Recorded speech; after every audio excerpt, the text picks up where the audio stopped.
Let's talk now about the food crisis in 2008 and the food crisis in 2011. What are the differences and similarities that you see? I think 2008 was a warning shot for many people, particularly users of food and processors of food. Because the producers themselves, they saw what it was like to sell $6 corn or $10 wheat in many areas. And they liked that idea for a little while, but those high prices actually really hurt the users of those commodities. And a healthy market is like a dance. We need both partners to be able to afford to use and produce the commodity in question.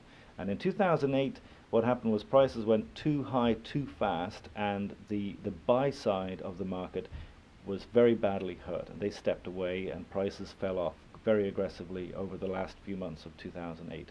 We also had, at that period, a global financial meltdown, which really stopped trade of all descriptions and really made the pullback from those high prices very aggressive.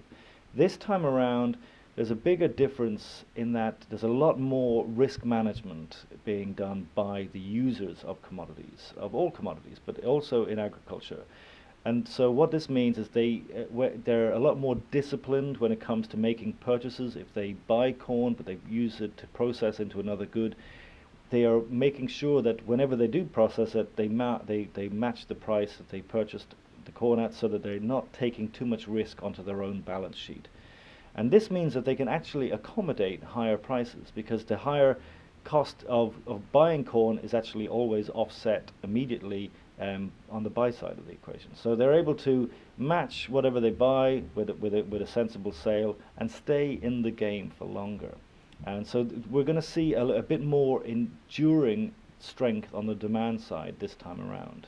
At least that's what all of these signals that we're getting right now. And so that's a big difference from 2008.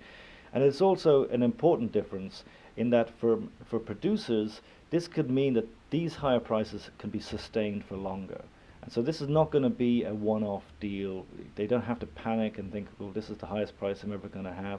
I think what we're going to see is a more prolonged stretch of higher commodity prices, and producers are going to be able to take advantage of them, not just for the next few weeks, but for the next few years in all likelihood.